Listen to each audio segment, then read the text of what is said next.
Welcome to the Deep Dive. We take stacks of info articles, research, our own notes, and boil it all down for you. Giving you those essential nuggets you need. Exactly. And today, we're diving into something I think will hit home for a lot of you listening. Specifically, if you're a C1 English learner. Yes, the C1 level. You've done something amazing to get there. Truly remarkable. You can handle complex grammar, you've got sophisticated vocabulary, you understand nuanced arguments. It's a level most people only dream of reaching. And yet, and this is the tricky part, that achievement often comes with this feeling like you're adrift on a huge plateau. Yeah, that fast progress you saw earlier, it slows right down, and that initial motivation, it can start to fade a bit, can it? You find yourself asking, okay, what now? Is a really common frustration. Exactly. You're proficient, sure, but how do you cross that bridge from highly proficient to truly masterful? How do you get beyond just being understood to actually being, well, influential? Because that's the real aim for many, isn't it? Influence, deeper connection, real mastery. And here's the twist from our sources. It's probably not another grammar book you need. Or a fancy new app. Or even just, studying harder. You likely already have those tools or know how to find them. The missing piece, according to what we've looked at, isn't a technique. It's a different kind of engine, a new driving force. The missing ingredient is purpose. Purpose. Okay. So our mission in this deep dive is to really explore that. Why is having a crystal clear, deeply felt, personally meaningful purpose maybe the most powerful thing for reaching those top levels of English? We'll unpack the psychology behind it, why purpose beats simple discipline. We'll look at a framework, a practical way to help you find your specific linguistic why. And we've got some really compelling stories too. Real people whose lives and their English were totally transformed when they found that purpose. Ready to dive in? Let's do it. So this idea of motivation, we're always told it's key, right? But the source material suggests that at the advanced level, maybe motivation as we usually think of it isn't quite enough. Well, it's how motivation changes. That's what's fascinating. Think back to when you were starting out or intermediate. Your motivation was probably extrinsic. Meaning? Meaning driven by external goals, passing that exam, getting a specific job, being able to travel without major communication disasters. Right. Clear targets, get the certificate, nail the interview, order food successfully, things you can tick off a list. And they work. They're effective motivators. Yeah. But here's the thing. At C1, you've likely already achieved many of those goals. Okay, so that initial fuel source starts running low. Exactly. The source material uses this great analogy. Extrinsic motivation is like the powerful but limited fuel in a rocket's first stage. It gets you off the ground, gets you high up. But then it cuts out. Right. Purpose, on the other hand, is like a star, a constant gravitational pull. It doesn't run out. It just keeps guiding you, pulling you forward across that vast, sometimes empty feeling space of advanced learning. From a finite push to an endless pull. I like that. It's a fundamental shift. Which links to this difference between discipline and devotion. We all know discipline, forcing yourself, using willpower, which is finite, right? We all run out of steam sometimes. Oh, absolutely. But purpose fosters devotion. When learning English connects to something core to who you are or your mission in life, it flips the script. How so? Studying stops being a chore you have to do. It becomes, well, a privilege almost. An essential activity you feel drawn towards. Okay, so the analogy here is like dragging yourself to the gym versus training for the Olympics. Precisely. Same activity, lifting weights, running laps, or in our case, learning English. Yeah. But the energy, the drive behind it is completely different, worlds apart. That makes intuitive sense. But does purpose actually change how you learn? Does it make it more, effective? Yes. And that's where the psychology comes in. This shift cultivates two key mental states needed for high-level achievement. First, grit. Angela Duckworth's concept? Exactly. Grit is that blend of passion and perseverance for really long-term goals.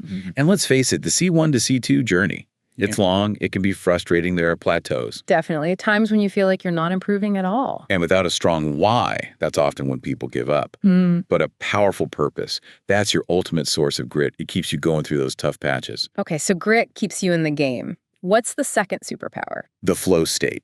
Csikszentmihalyi's idea, that feeling of being completely immersed, losing track of time, effortless engagement. Being in the zone. Exactly. That's where your best work, your best learning happens. Now, it's really hard to find flow doing, say, a tedious grammar exercise just for the sake of it. Tell me about it. But when you're using English in service of your purpose, maybe writing that article for a cause you're passionate about, or figuring out how to explain something complex to a colleague, or even just connecting deeply with someone, The conditions for flow are just there. they're naturally created. Your brain automatically filters out distractions because the task matters deeply. It aligns with your purpose. Wow. So purpose isn't just a reason to learn. It actually changes the learning experience itself, makes it more energizing, maybe even more efficient because you're naturally focused. That's the core idea. It transforms learning from what can feel like a draining task into an inherently energizing pursuit. That's huge, especially for anyone feeling stuck on that C1 plateau. It's not just about trying harder, it's about finding the right fuel. Precisely. Okay, find your purpose. Sounds great, but a bit abstract, maybe? How do you actually do that? Fair point. It can sound a bit vague. Right. But the sources offer a really practical framework. They break down these deep linguistic whys into three main categories. They call them the 3 Cs. The 3 Cs, okay. Connection, creation, and contribution. The idea is that most powerful, sustainable purposes for language learning fall into one or maybe more of these buckets. And finding which one resonates with you, that's the key. Yes. And it's not just about thinking, it's about feeling. Which one sparks something in you? That emotional connection is vital. Got it. Let's break them down. First C. The purpose of connection. This is probably the most fundamental, most human why. Using English to build real relationships. To bridge cultural gaps, make genuine friends, connect with family. Exactly. It's about learning people through the language. So for you listening, ask yourself, is there someone specific, a partner, family, colleagues you want to connect with more deeply, more authentically in English? Or maybe a whole culture. You're curious about their humor, their history, their way of seeing the world. Right. Or does the idea of building lasting international friendships, being a true global citizen, really light you up? If yes, connection might be your core purpose. Okay, that's connection. What's the second C? The purpose of creation. This is for the builders, the innovators, the artists among you. People who want to make something new. Exactly. Using English as the tool to bring something into the world. The language isn't the final goal itself. It's the essential medium for your project, your business, your idea. So the questions here would be more like, is there a business you dream of building? A product to launch for a global audience? Or a creative project, maybe writing a book, starting a blog or a YouTube channel, developing software. Something that needs high-level English to really fly. Or maybe positioning yourself as an expert in your field where English is the main language for sharing ideas. Precisely. If you're nodding along to these, creation might be your driving force. Makes sense. And the third C. The purpose of contribution. This is the why of the advocate, the scientist, the humanitarian. Someone driven to make an impact beyond themselves. Yes. Using English to contribute to a cause larger than yourself, as a vehicle for change, for sharing vital knowledge, for solving big problems. So you'd ask yourself, is there a global issue? Climate change, social justice, health you're passionate about and want to help solve? Do you have specialized knowledge or a unique perspective that, if shared effectively in English, could really benefit others or move a field forward? Or is your ultimate aim to lead, to advocate, persuade, maybe influence policy or public opinion on an international level? If those questions resonate deeply, contribution could be your primary why. Connection, creation, contribution. It's a helpful way to frame it. And the sources mention some specific vocabulary around this. Yeah, just some useful words to help articulate that ambition, like to aspire to something, that strong desire and an endeavor, a serious effort, being instrumental in making something happen. Like being a key part. Exactly. Or a catalyst, something causing big change and something being pivotal, absolutely crucial for success. Using words like these can help solidify your own purpose. Good tools. The key takeaway here is take some time with these C questions. Be really honest. Your true purpose often isn't the most obvious one, maybe not even the one that sounds most practical. It's the one that sparks that emotion. That's the one. Because that emotion, that's the high-octane fuel you need for this final challenging stage of your English journey. Okay, theory is one thing, but what does this look like in real life? The sources had some great stories, didn't they? They really did. Yeah. Concrete examples of advanced learners whose whole approach changed when they found their why. Let's hear one. Okay, first up, Lars, a retired engineer from Stockholm. His English was C1, maybe even higher technically, but he described it as cold. Functional professional from years in international business. Never used it much personally. Sounds familiar for some professional. Right. Then the catalyst. His daughter married an American guy. They were expecting their first child, living in Boston. Ah, grandchild on the way changes things. Completely. Suddenly, Lars had this new, powerful purpose. He didn't just want to be a grandfather. He wanted to be a real, involved grandfather to his American grandkids. Which meant English. Deeply personal English. He wanted to read bedtime stories properly, understand their jokes, listen when they had problems later on, share his own life story with them. His purpose shifted from, professional competence to something primal, connection. So how did his learning change? Radically. He literally stopped reading The Economist. Instead, he started reading classic children's books, Where the Wild Things Are, Harry Potter, practicing reading aloud, focusing on intonation, character voices. It's brilliant. He watched Pixar movies without subtitles, listening for cultural references, playful language. And on italki, he stopped debating economics and specifically looked for tutors who were parents of young kids. To learn what? Parenting vocab. Things like peekaboo, nighty-night, let's build the fort. Who wants a piggyback ride? Stuff you'd never find on a C1 exam syllabus. Absolutely priceless for his mission, though, the outcome. He transformed that cold professional English into a warm living language. He became the engaged, loving grandfather he aspired to be. Connection fueled it all. Amazing story. Okay, who's next? Let's talk about Priya, a software developer from Bangalore. Technically brilliant, excellent English for her work with U.S. clients, but she felt restless. Wanted something more. She wanted to build her own thing. She had an idea, FinQuest, a gamified personal finance app. Her purpose was pure creation, build a successful, impactful tech company. So her English was already good, but She realized technical English wasn't nearly enough. An entrepreneur needs, well, a whole different set of language skills. right, you need to pitch, market, build community. Exactly. So her learning strategy became completely intertwined with her startup journey. To get funding, she needed the language of investment. So she watched Shark Tank. Devoured it. And Dragon's Den. Read blogs by famous venture capitalists. Practiced using terms like burn rate, customer acquisition cost, total addressable market. She drilled her pitch deck language. Okay, that's investment. What else? Marketing language. She studied the websites of successful apps like Duolingo and Headspace. How did they communicate value? She even took a course on UX, writing, crafting clear, concise, motivating text for her app interface. Wow, very specific. And then community language. She didn't just lurk on Reddit forums like Her Personal Finance or Startups. She actively participated, practiced engaging, debating, understanding the slang and tone of those online communities. So her English learning wasn't separate from her work. It was her work, in a way. Totally integrated. The drive to build FinQuest was so strong, the hours spent learning this new English didn't feel like studying. Fast forward, FinQuest got over 1 million users, secured funding. English became the vessel carrying her creation into the world. Incredible. Creation in action. And the third story. Dr. Elena Ortiz, a respected climate scientist in Mexico City, doing groundbreaking research on ocean acidification, publishing in Spanish journals, but frustrated.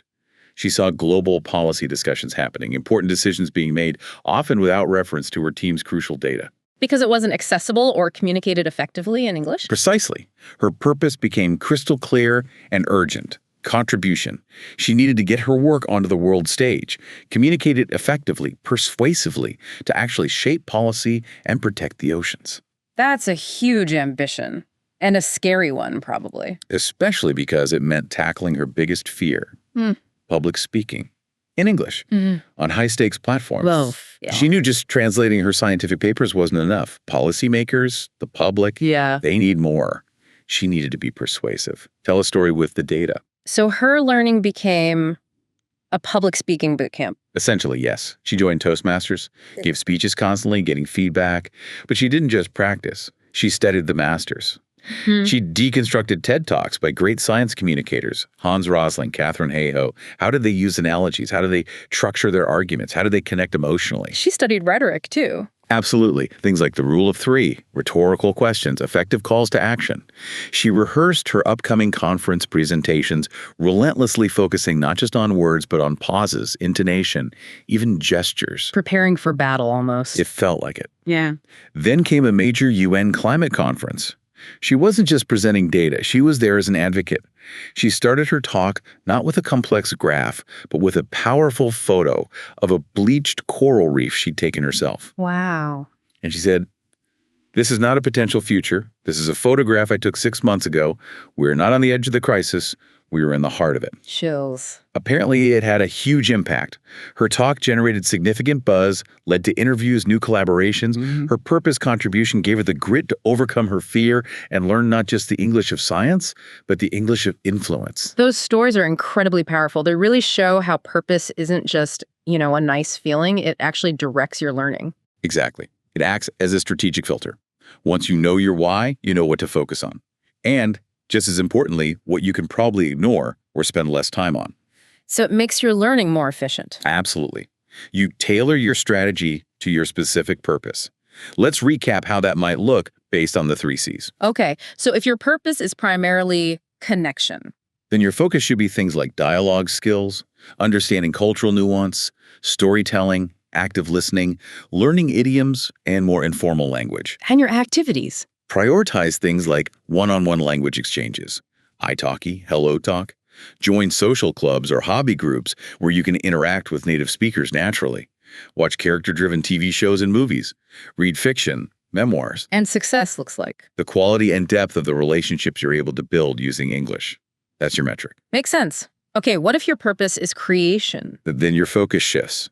You need domain-specific jargon, the language of your industry or project, professional communication styles, writing effectively, presentation skills, So learning activities would be more like, reading industry journals, blogs, books in your field, participating in professional forums, maybe LinkedIn groups, taking specialized online courses. Project-based learning is huge here, actually building that website, writing that business plan, coding that software using English resources. and the measure of success. The tangible progress you make on your creative or professional project. Is your business plan getting stronger? Is your website communicating effectively? Is your code getting cleaner using English documentation? Got it. And finally, if your purpose is contribution. Your focus needs to be on persuasion, argumentation, public speaking, debate, understanding and using rhetorical devices, achieving absolute clarity and conciseness in complex topics. Creating activities for that? Joining a debate club or Toastmasters is almost essential.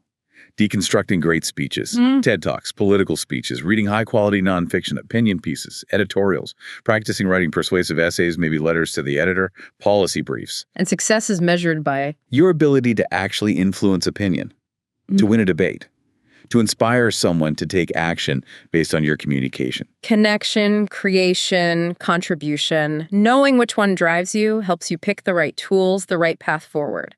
It provides strategic clarity. So wrapping up that journey to true English mastery, especially navigating those C1 plateaus where just knowing the rules isn't enough anymore.